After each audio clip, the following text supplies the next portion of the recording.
All right. Welcome to Carnegie Mellon. Welcome to Swartz Center, the place, as you heard earlier, for everything entrepreneurship at CMU. This is a very, very exciting center, if I must say so myself. I am a CMU alum. I actually grew up in the Philippines and went to college there. And then I worked corporate for a long time. I was a brand manager at Colgate Palmolive and some consumer tech startups before I went to Heinz because I wanted to understand the non-business part of the world. And then I founded a social enterprise, which is technology. We call it the DoorDash for surplus food. It won the Fast Company's World Changing Ideas Award in 2021, and a slew of other awards. And it's basically a SaaS model that sells software to food banks and other nonprofits in North America. And I stepped down as CEO last year, 2 years ago, I think, and working on another startup as well as consulting, and also finding myself to be having a great time, supporting students and the CMU faculty with their startups, because startups are crazy and fun, and it was one of the most fulfilling things I've ever done in my entire life. So you have a great team that some of them you met earlier. And today you're going to be introduced by some of the folks that have been part of the Swartz Center's programs. And they will talk a lot about their experience and what the program is about. And you can ask questions along the way. Just raise your hands. I'll give the mic to you. And I won't delay us any longer. So first, I will start with, let's see, Thomas. So Thomas is from the Project Olympus, which you heard Meredith talk a little bit about earlier, and he's going to talk about the Undergrad Customer Discovery Kickstarter. Yeah, so hello everyone. Is the mic on? All right, so my name is Thomas Cans. I'm actually an undergraduate student like yourself, a sophomore studying artificial intelligence. And yeah, I've participated I'm part of Project Olympus. If you don't know what Project Olympus is, it's our Customer Discovery Kickstart program here at, it's our startup incubator at CMU, and they have a Customer Discovery Kickstart program.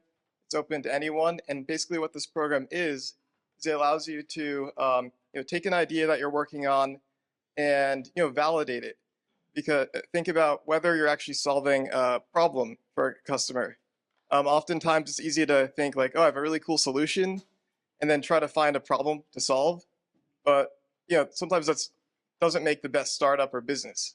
So really what this program is about is allowing you to go out, interview customers, understand their challenges, problems, and then be able to create a solution based on that knowledge. So it's really about gaining that knowledge, interacting with customers, and it's really cool. So to join that program, you can actually apply online right now at Project Olympus. The next cohort that's open will start on October 23rd, and it's about 4 to 5 week program. You get to complete 20 interviews. You actually get assigned an entrepreneur in residence. I found this really fascinating, an advisor to work with, and have weekly meetings where you get to learn from other startups and students in your cohort.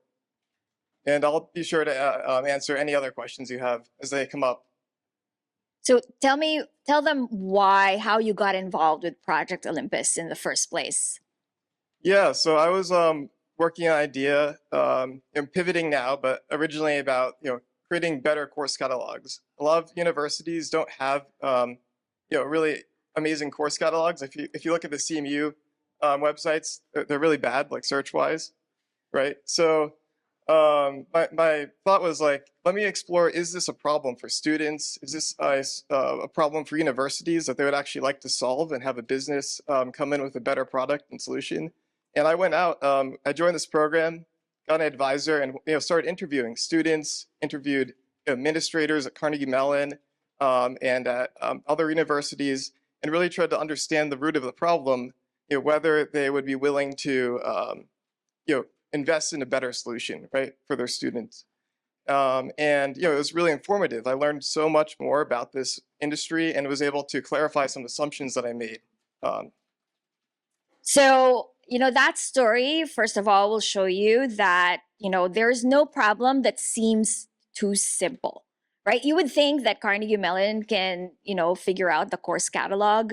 And, it's like, if you can't figure out the course catalog, what else can you figure out? But, as you find out, it's really a problem. And so no problem is too simple. And you would be surprised at what problems get left behind, right? And I think, one of the biggest things about customer discovery is really truly trying to understand, who you're selling to. So when you said you pivoted, how did you pivot? What did you pivot to and why? So through that program, I was able to gain a lot of knowledge on that topic, subject matter. I worked on the problem, actually went from, thinking about learning about the problem to building a solution, and kind of worked on that actually over the summer. And I'm still interested in that. But as you know, as an undergrad, you're very busy, right? With whether internships or schoolwork. But nonetheless, it's still really valuable to get this entrepreneurship experience and to work on trying to complete these programs, interact with the Swartz Center, Project Olympus, and you actually really gain another more skill sets, right, that are valuable. And yeah, I have pivoted. Now I'm actually thinking about an alumni relations management software for like smaller organizations. And I'm actually going to do another round of customer discovery for that program.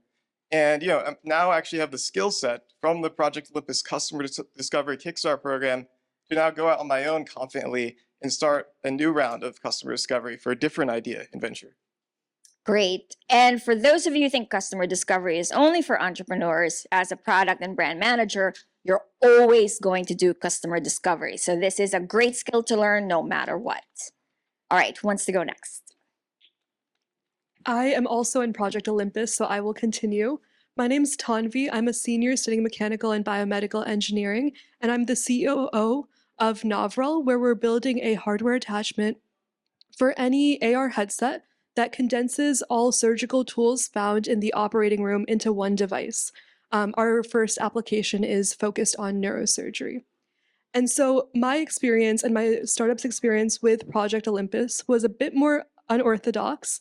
We had completed over 100 customer interviews, had built several prototypes, and then when we approached Kit, we were trying to figure out where to go from there. As a team of engineers, sure, we had ideas of where to take our product, but we were really struggling on how to build a business, which is crucial to understand early on as a startup.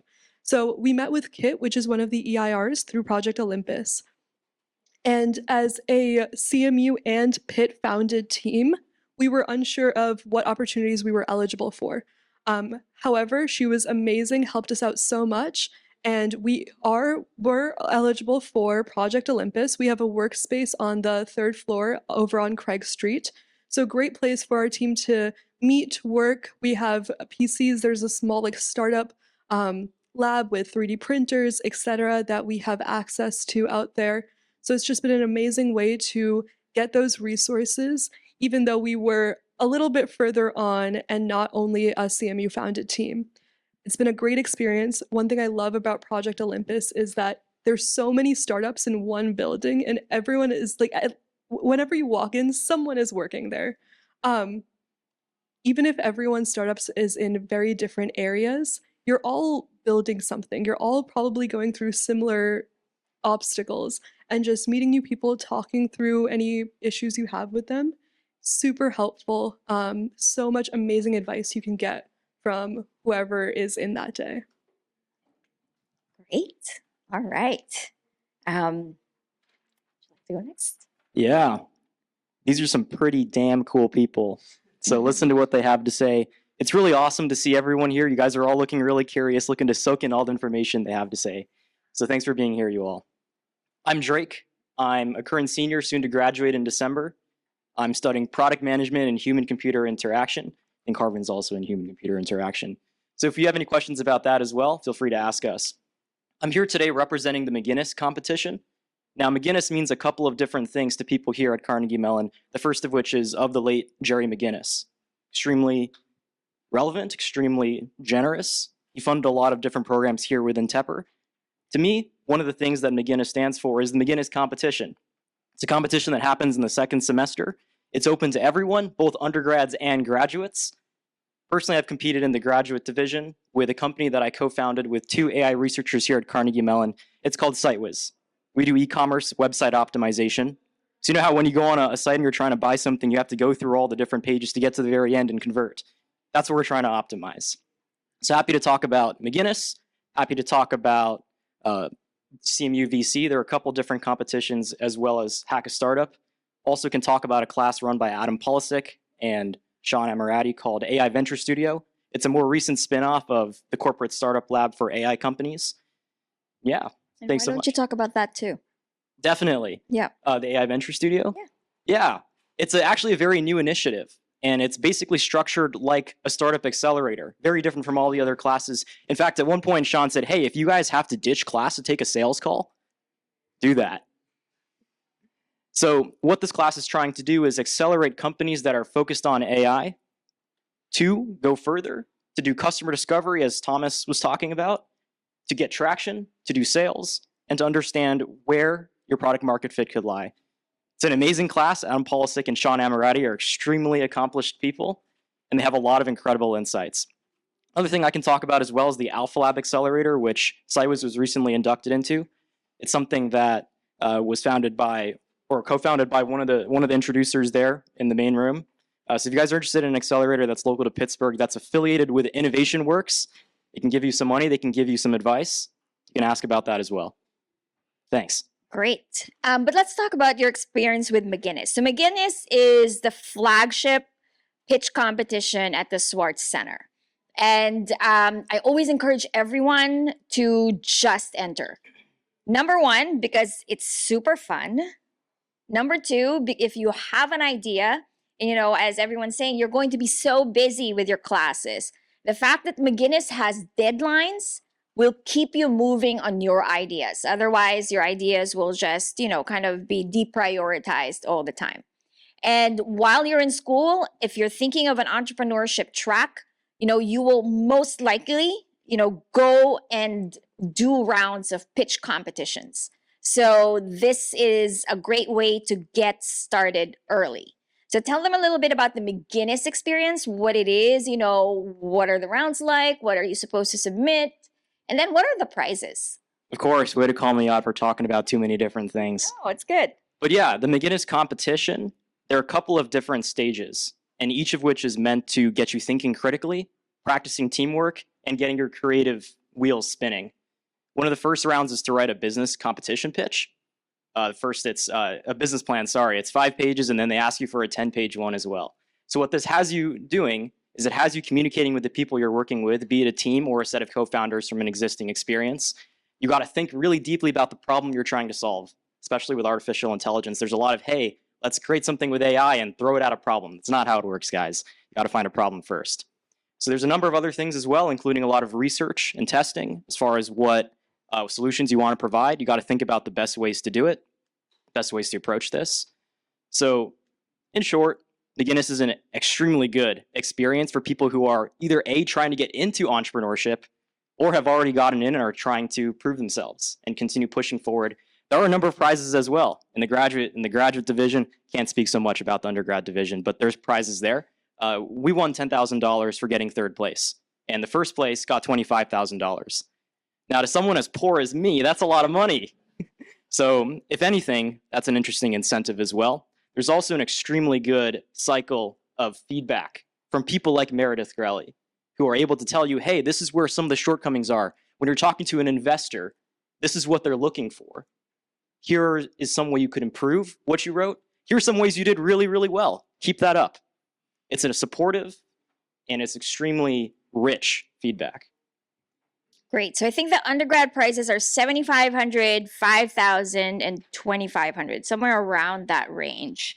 And then I'm just going to dovetail that this year, for the first time, we're introducing a social enterprise track to the McGinnis competition, where the prizes are comparable. So a lot of you have heard of social ventures, you know, companies that are either for-profit or nonprofit that have, you know, more than one bottom line. So most famous of which is Patagonia, It's a B corporation. That's another structure of a corporation where not only are they concerned about profit, they're also concerned about people, planet, place. And the social enterprise track is designed to encourage social enterprise creation within the Carnegie Mellon community. So there's also an undergrad and graduate track this year. The undergrad track has 2 prizes. I think it's $7,500 and $5,000 or $2,500. And then the graduate track has 1 prize, which is $10,000. So, and that team that will win will be coached, or anyone who enters that will be coached to move on to apply for one of the biggest global prizes, social enterprise prizes for students, which is called the HULT Prize, which this year was actually won by a Pitt CMU company. It's a biomedical device company, and the prize to that is $1 million. And these are all non-dilutive funds, meaning no one is getting a share of your company. It's almost like a grant. It's actually a grant. It will give you enormous capital and network to really make your startup successful. All right, last but not least. Hi, everyone. My name is Harvin. I'm a current senior here studying a dual degree in business and HCI. All the programs that they were talking about are fantastic. I think all of us have applied to McGinnis like at least once throughout our college careers.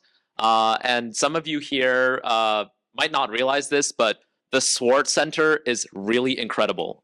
When we've like gone to Berkeley, we've heard from the people leading the entrepreneurship centers there that they take a lot of notes from CMU because we've done it so well. And like as I've talked to a lot of students at other schools, even ones that you think would have good entrepreneurial ecosystems, they don't have something like Swartz that is just this central place that has so many different kinds of programs and resources.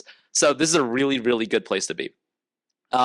And those of you who want to get more involved with Swartz, maybe you're like looking for a future in entrepreneurship and trying to get like a fast track into Silicon Valley. Swartz has this really cool program called Innovation Scholars that is targeted towards juniors and seniors that you apply to in your sophomore spring. Essentially, they take around 12 students from your entire class and pretty selective process. There will be an application, sometimes an interview, and they'll select these students who are interested in like all sorts of different industries and areas of entrepreneurship coming from different schools and backgrounds. They do a really good job of keeping this cohort diverse. And essentially, there's kind of 3 main things that you get access to. Number 1, you get access to a lot of really closed door events at Swartz or like opportunities to get really involved. So you'll have access and your key card will work to get into the Swartz Center. You'll get invited to a bunch of these brunches when guest speakers come. You'll have opportunities to moderate for different events that happen at the Swartz Center. You're just one of the people that are always at the core and at the nucleus of the Swartz Center. Number 2, there will be a pro seminar. So every Friday, guest speakers will come either from alumni innovation scholars, which are a really stacked group of all of these incredible innovators from previous years, or other people from venture capital firms or other founders who want to network with CMU. So you become kind of this like first step for a lot of these companies or venture capital firms to be like, who are the innovators at CMU? I want to get a glance at them. That's the Innovation Scholars cohort. And finally, you get a all expenses paid for trip to Silicon Valley. This was like a really extraordinary experience. And for a lot of people, the highlight of the program. It's nice to just like have a week in Silicon Valley for free. They treat you quite well. But B, you really get to talk to these alumni founders that are have like multi-million dollar companies, and they tell you extremely personal stories about like how they failed or what their learnings are. You talk to a lot of VCs who specifically are like trying to recruit innovation scholars, and also you just kind of get a real feel for like, okay, this is what the culture of Silicon Valley is like. I know like for us personally, this is not part of the programming, but somebody had an in to a party at like an AI hacker house in the Valley that we went to, and the previous co-founder of Google was there, and we just like talked to all these people and really felt the culture of all these people. Like normally they'd ask like, oh, like what's your name, like where are you from, what do you do? They just were like, what are you building? And you just like immediately spark into intellectual curiosity and just talk about whatever your domain you're working on. I think you really get a good culture for that, both of like, what is the culture at Swartz, what is the culture at Silicon Valley, and what is the culture of entrepreneurship. So Innovation Scholars is something you should definitely keep your eye on and definitely apply to, especially if you're a sophomore.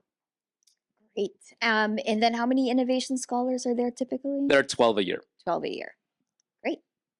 All right. Well, thank you so much. Now, if you have questions, now is the time to ask. I'm going to go towards you and pass the mic to you. And tell us a little bit about yourself and then your question. Hi everyone, my name is Naman. I'm a sophomore right now studying mechanical engineering and robotics. I had a question for the entire panel. I wanted to know if there are any organizations or other programs you guys maybe didn't get a chance to talk about that have played a really pivotal role in your entrepreneurship journey. Harvin, you want to take this one?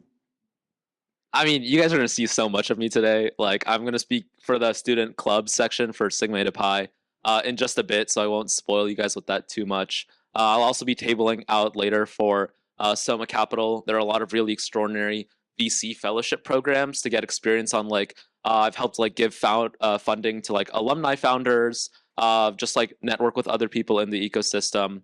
But yeah, I'm not going to spoil it with Sigma Eta Pi. I'll be talking about it later. I will say that UEA is also a really great org. There are like board members that are really devoted to just nurturing the ecosystem and creating strong external events. And even if you just join as a member, you'll be able to like connect with all these other people and like definitely join their Slack channel. Their Slack channel is like a huge place to just like see job opportunities, see what's happening. I post my announcements there too.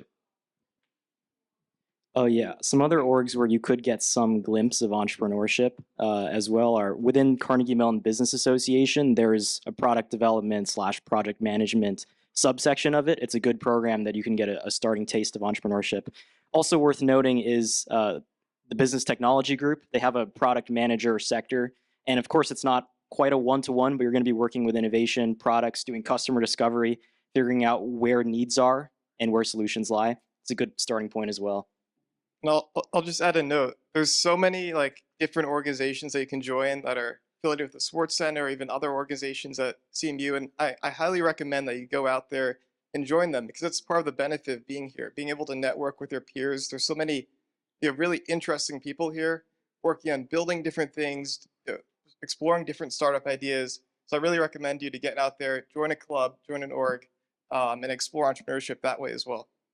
Outside of just the entrepreneurship community within Swartz, CMU is filled with so many amazing people who have amazing ideas every day.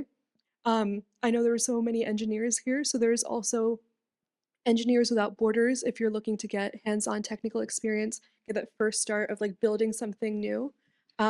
There's also like professional communities. I'm in Alpha Kappa Psi, which has been really helpful in figuring out what I want to do in the future, connecting with like-minded people, etc. So I'll say like any opportunity within CMU is probably a good opportunity. Just get out there, get to know more people. Everyone has something cool about them to learn about. So put yourself out there. Yeah, make a lot of friends. I think we'd all be hypocrites as well up here if we didn't say the best way to get started with entrepreneurship is to just do it. Facts. And I think Dave would agree on that one as well. A good way to just do it is, well, there's two good ways that I can think of off the top of my head. First is join this class by Meredith Grelly, at least she formerly taught it, called Intro to Entrepreneurship. It's a great way to get you on the ground, working in a team of people, figuring out how to sell things, and figuring out how to pitch to investors. There's a competition at the end there as well, which sort of ties into the second one, which is join one of these early competitions, like Hack a Startup, like McGinnis. These are good ways as well to get yourself pitching and discovering and talking to people. And I'll just note also, if you don't know where to start, like for McGinnis, and you need to do some customer discovery, I'll just say, Project Olympus has a great program. They walk you through step by step from just an idea to how do you formalize it and think about what you need to figure out in terms of validating your problem. And then, with that knowledge, you can actually build a really good solution and let's say, enter McGinnis after doing a customer discovery kickstart. Yeah. And then, sorry, go ahead. I was just going to say we're on a roll here, but I think one big note that I want to make here is it's like never too early at all to get involved with this. Like Thomas started CDK in freshman fall. And Naman got involved with Hack a Startup in freshman fall and got a ton of opportunities from these. Like, there's no such thing as starting too early. There's no such thing as like I have to wait until like I'm an upperclassman or until I've worked like 2-3 years at a tech job. Like, start now. So super agree with what Drake said about just go and build it. And the rest of the panel has come up with these amazing ideas, but don't worry if you don't have an idea yet. You don't need to have an idea to start your entrepreneurship career. Like, my startup was not my personal idea, it was my co-founders. And then we connected and we built from there. The more you talk to people, the more you network, you'll come up with your own idea, or you'll meet someone who has an idea that needs help building. So don't limit yourself if you think you don't have like $1 billion idea just yet.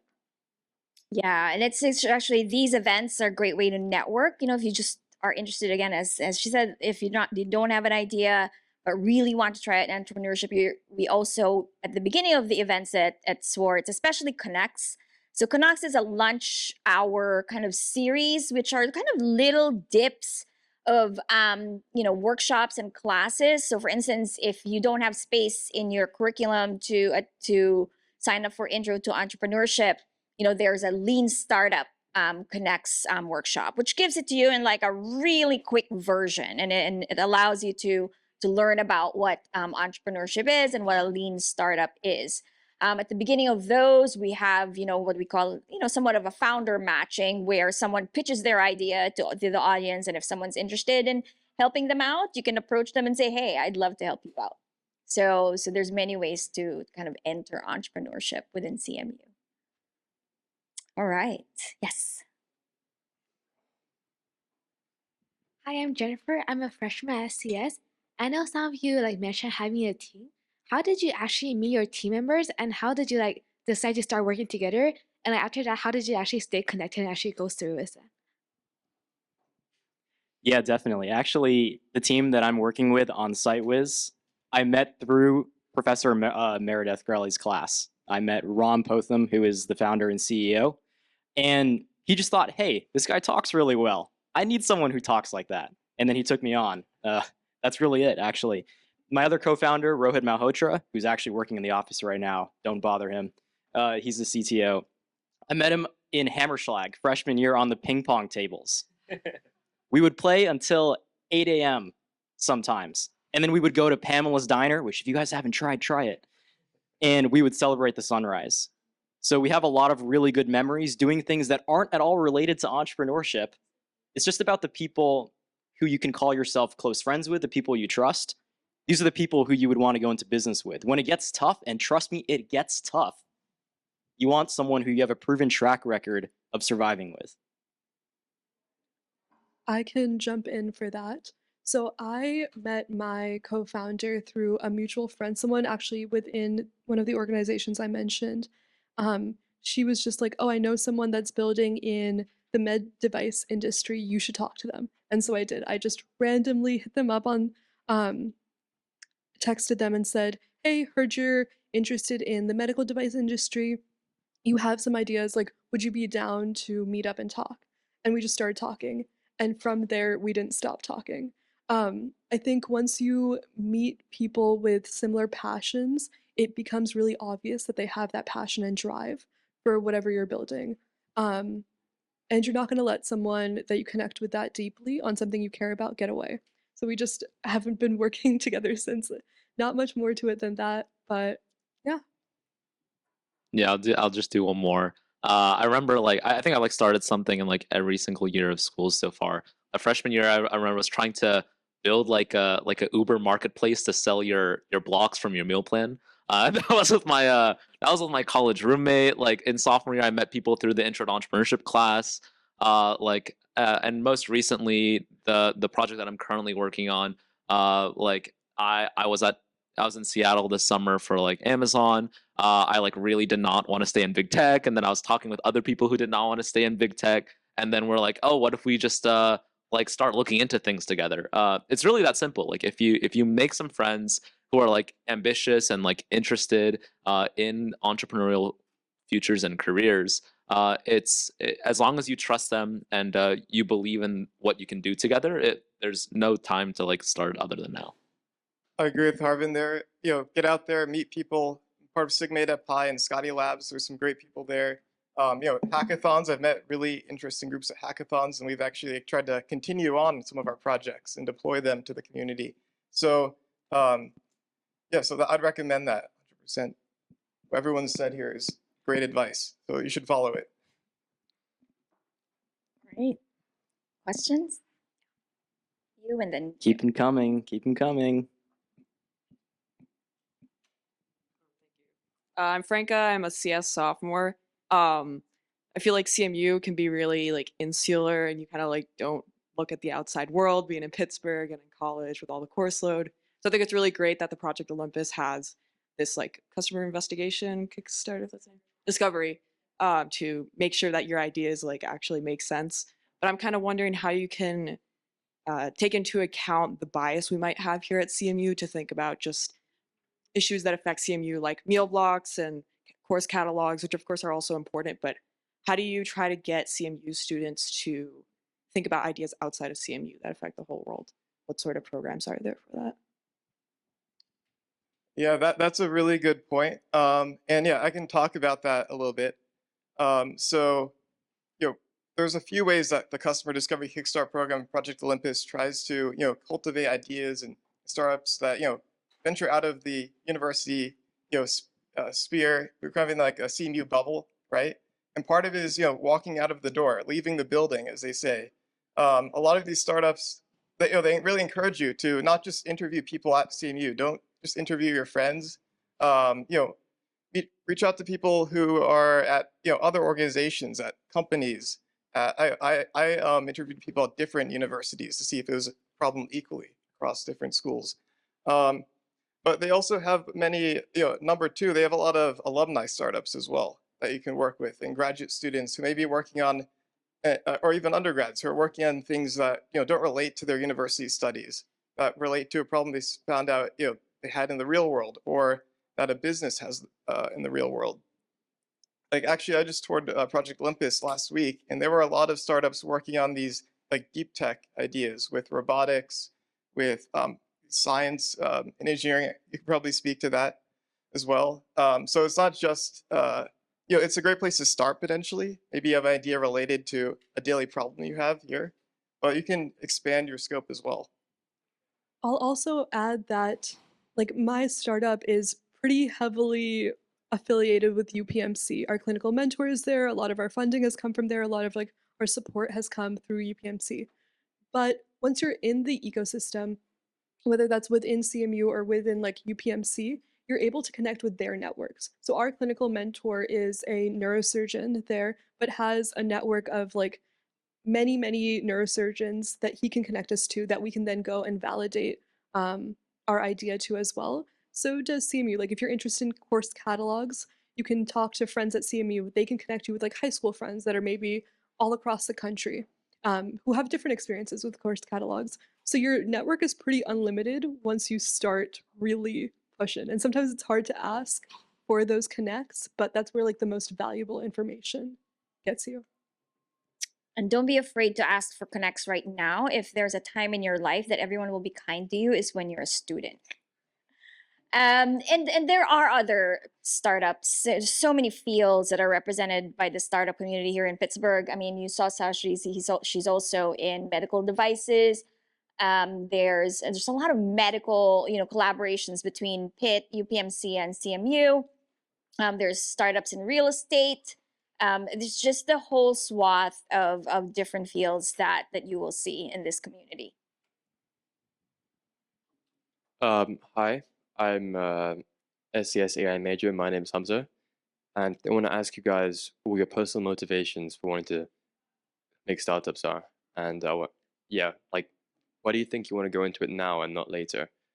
Like I personally thought that I want to maximize my learning and my education in these 4 years, and I understand that this is part of your learning and part of your education, but do you ever find that it gets in the way? Or is it quite symbiotic? I think you learn more while building a startup. Like I've worked normal internships, but you're so hindered by the fact that you're like a sophomore in college and have so little technical experience in their minds that they're not going to give you like the big cool projects. Startups will, right? Like whether it's your own startup or someone you're working with, they're just there to build and see what happens. So you get placed on these really cool projects, you have these really cool problems, and you probably don't know much about how to solve it. So every day you're learning, whether that's on the tech side or engineering side or on the business side.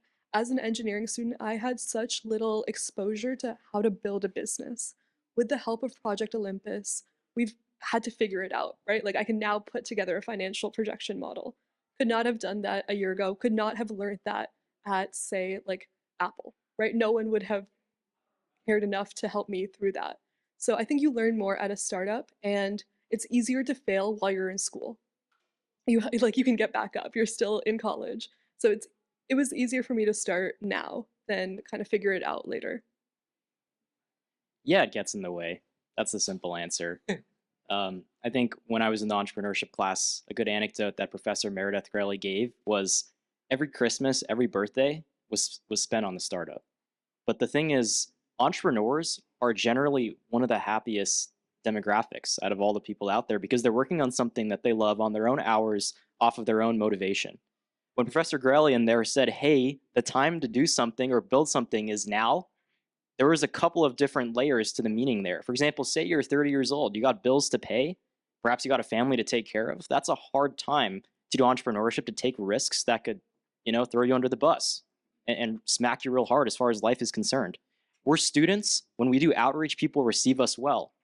They also, if we fail, we can either pivot, we can move on.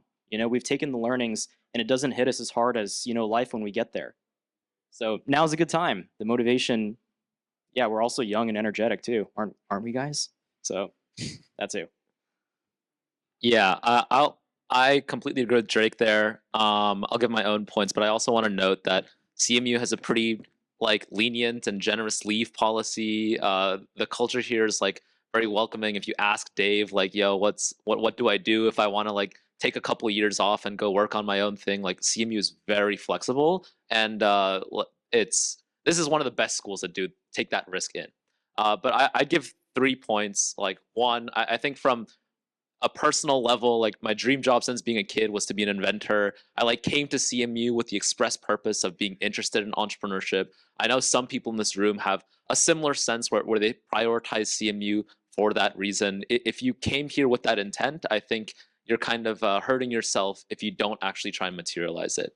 Second, I'd say that it's something that's considerably more fulfilling. I think some people on this panel have worked corporate jobs and they're clearly focusing on startups because it's more fulfilling. And I think that's something that you'll either realize much later in your life or do right now. And I really do believe that it's a much better learning experience. And finally, I think this is the most generic, basic answer for me.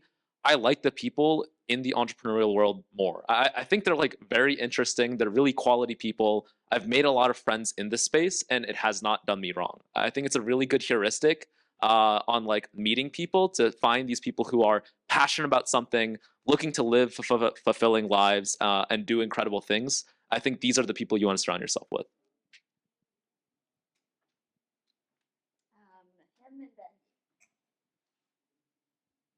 My name is AJ Adebendin. I'm a mechatronics engineering student as well as a fellow at the Robotics Institute. So I actually have a question for our facilitator, and I'd love to hear the panel follow up as well. So you said that you went back to school to learn the non-business part of the world. So what does that mean to you, and what parts of the CMU environment have helped shape your growth in those areas? Yeah, so I'm one of those that had a long corporate career before I became an entrepreneur. And so I didn't feel like I needed, let's say, an MBA because I was a brand manager. And for those of you at Tepper, when you're a brand manager and a product manager, you have P&L responsibility, which means you're the CEO of your brand. So I wanted to understand why, we thought the other parts of the world, such as government, public service, nonprofits, were deemed so inefficient because I felt like that was a big problem that I can solve. Well, not the whole thing, of course, because we're still here. And so that was what interested me and what I wanted to learn more about for going back in school.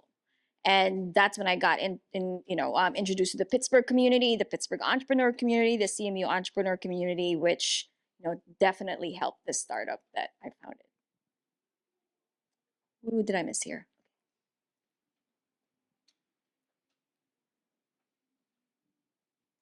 Hi, my name is Jasmine. I'm in ECE in the engineering department. I'm a freshman, and I had two questions. First, how did you choose which idea to really kind of go through with?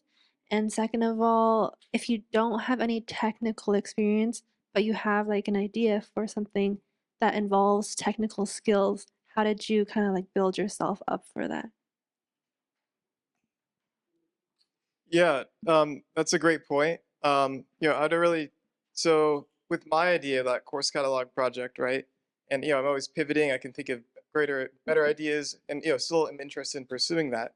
Actually, it started with me joining Scotty Labs in my freshman year. I didn't have a lot of experience building projects, right? And Scotty Labs, they actually have a whole Labrador committee where you can start working on these projects. You propose an idea and kind of see them through from start to finish and have mentorship. They're actually a Swartz Center club as well. So through this diving in, from having very little experience, I was able to start building something and actually build up to an idea that I wanted to pursue at Project Olympus with the Customer Discovery Kickstart program. And I will mention, you might get confused if you look at like CMU courses. That's a great product, but most universities don't have CMU courses, and that's what I'm trying to build, right? Like something like that for many different schools. And I was able to get that idea from just experimenting, trying to solve a problem, and something that's super fulfilling about entrepreneurship and exploring it here and building products is that you get to see something completed from an idea, like inception, to a full product they can interact with, share with people, and try to actually go out and build a business and market. Yeah, Jasmine, that's a question that every VC or angel investor you talk to is going to ask you as well. So it's a really, really good question. Everyone, once again, Jasmine's question was, how did you come to the idea? And if you're not a technical co-founder, how did you build yourself up or get the team to do so? So the way that you come up with an idea, there's two different ways. Either you have a lot of domain expertise, and there's a good example in the graduate division in the other room. There's a guy, Logan Nye. He's doing a business where he's trying to solve pancreatic cancer and detect it early. He's a doctor. That makes sense, doesn't it? Now, I imagine that we're not all doc, but perhaps like there's something in your background that you've experienced a problem personally. You're someone who has domain expertise in that problem. You can speak about it maybe better than most people out there. The other way, if you don't have domain expertise, like me, I'm working in e-commerce, but I don't have an e-commerce company. It's to talk to a ton of people. It sort of goes to your question as well, which is create a LinkedIn, and then once you have that LinkedIn, use your student status to talk to more people. We've done 220 customer discovery calls where we talk to people who are e-commerce analysts, conversion rate optimizers, and other people who we want to serve. So that's how you come to the idea and to the problem you want to solve. You talk to the people, you find out what their daily pain points are, and then that's when the innovator hat has to come on and you have to figure out the best way to solve the problem. The second part of your question, if you don't have a technical background, I'm in business in HCI. I don't know how to build AI products, but you're at CMU. CMU is one of the homes of AI. It has one of the best AI programs there are out there. Thomas can tell you. My two co-founders are AI researchers. And to be honest, that's sort of a narrative that you're going to see here a lot at CMU. You're at a great place where there's a very deep pool of talent that you can talk to. The people who are in your dorms, the people who are in your classes, they're all brilliant. So other schools don't have that advantage. It's a good way to find teammates and to supplement that knowledge. Yeah, I love this question. I'd say for number one thing about like how to find your idea is just to pick a problem that you like instead. I think there's a lot of kind of a narrative around here, especially like in like TV shows of like, oh, there's this genius idea that struck me like lightning, and then it just like goes from there. No, not at all. You're probably going to be completely wrong about what your first idea is. If you just have a problem that you really care about and you know it's a big problem, there will be a solution that you come as you work on it. That's one angle. And second, this might be a pretty divergence take on the technical question, but you have kind of two options. Either one, get technical. You're at CMU. There are like all of these classes, you have the ability to learn, and you have no other opportunity other than now to learn like this. Even as like someone who like came here as a Tepper major, I like went out of my way to take programming classes to be a better programmer. I think Drake and I probably both did HCI as a matter of like, we want to have a complementary skill set to a technical founder where we can help with a lot of the design side, a lot of the front end side. I like very intentionally took classes that I thought, even if I'm like not the person who actually builds out the backend AI pipeline, I'm going to be extremely useful in every other facet that I possibly can. Or two, like you got to make friends with some technical founders and like be useful to them. So I'd say those are your two options. Either get technical because now is your opportunity to, and you will never have a chance as good as this ever again. Or two, like make a lot of really good friends. Echoing what everyone else said, customer discovery is key. Start with a problem, but let it be broad and be ready to pivot. The more people you talk to, the different answers you're going to get, the different ideas you're going to have. And at the end of the day, you have to make the decision on what you think is the best solution, but the more people you talk to, the clearer it'll be. And I think once you go down that route, you'll like realize that you do have a viable idea. As for actually building it, like I do have a technical background, but when I first joined, I was a sophomore. Should I probably have known how to build it out? Maybe, but it was such an intricate device that there were so many like technical questions I was left asking still. I was taking the right classes. Like I couldn't jump to graduate level classes as a sophomore to maybe answer the questions I had. So we had to get creative. I would go like stay after class and ask my like design professors like, hey, I'm building something, can I have some feedback? Or go to like material professors and say, hey, is this the right material? Like, should I be using this? What is out there? As a student, everyone is a resource and no one's going to say no because you're like figuring it out, right? So like all of my professors have been super helpful in just giving me feedback or directing me to the right resources where I could gain that technical background. So be open to asking questions and putting yourself out there. I think that is like honestly the key to like building up your technical background. And on the note, I just wanted to add a note of how do you get technical, right? They brought it up from a software perspective. So really, no one comes in knowing exactly what to do, right? But you learn how to build like efficient products that are well designed, that work properly with the back end. And the way to do that is just work on side projects. Get some experience building stuff. You can start doing that today, day one. Build something that you think is neat. And if you have a question, if you don't know how to do something, you can look it up. Look at some documentation for a library. Work with a team. Maybe join Scotty Labs. Work with a group. Therefore, you have support. You can work with others to learn these technical skills and build them from the ground up. My other piece of advice is don't worry so much about what you don't have. If you have an idea, especially as an undergrad, for McGinnis, for instance, you don't need to be in market already. You can have an idea that is judged on how well you've fleshed it out, understood the problem, the execution that you're planning. The EIRs, we have a whole complement of EIRs, both at the Swartz Center and within Project Olympus. Super helpful in matching you, and don't think any match, a match is impossible. Like one of the undergrads that I helped last year, he's a skater and he loves to skate and he also loves his sneakers and he hates that the grip tape messes up his sneakers, and so he created a smooth grip tape, but it's not quite good enough for use. So we paired him with a material science person who will help him explore the materials for that species. So, as one of them said, think of a problem that you are constantly annoyed about. There's two ways, what annoys the heck out of you? And that's probably unique to you, and it's probably you're going to have a great, time trying to solve that problem. Or the other thing is, what do you love a lot? What do your friends come to you for advice for? These are the things that you have natural inclinations for. So if you use those as starting points for ideas, then I think you're going to be in a great place in terms of your kind of like brainstorming on ideas and what to approach. Yeah.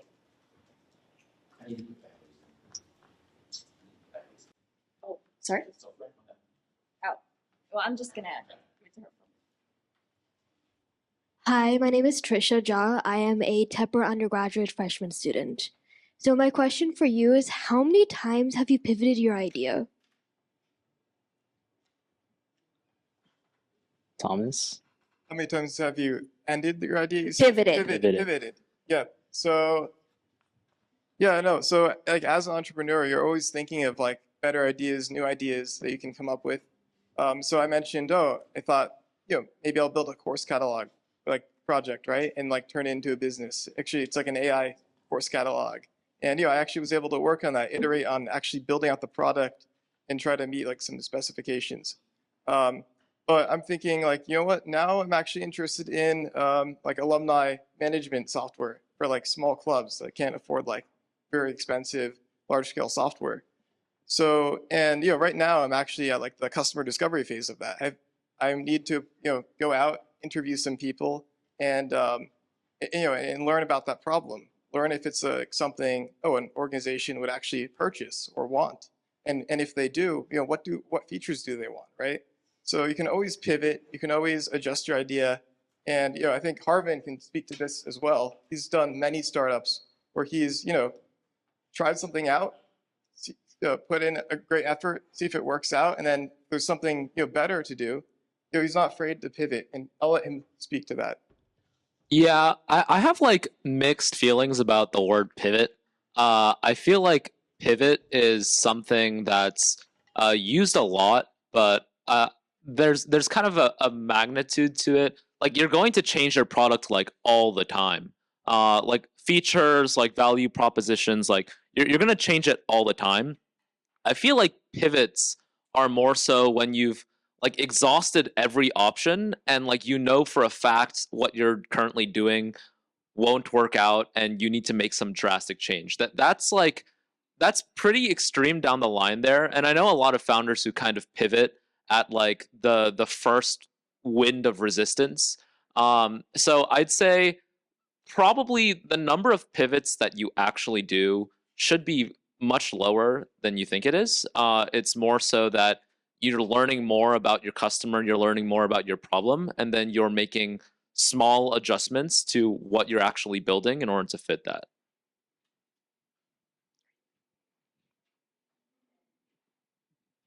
Hi, my name is Anvita. I'm a freshman at CIT, and I had a question about the McGinnis competition. So you mentioned that you took part in the graduate division, right? So how did you find your team, firstly, to take part in the competition, and what made you choose the graduate division? I already had a team. It was through the entrepreneurship class that I mentioned earlier. It was also a group of people that I had known outside of the entrepreneurship context. That's how we attained the team. Why did we do the graduate division? Because we were overconfident and because we wanted more money. Yeah, so I really loved that so I was there at the competition and I really love the strategy they employed. I already told you the prizes for undergrad, which is 7,500, 5,000, 2,000. So even if you get first place in undergrad, you're 7,500 tops. Graduate, 10,000.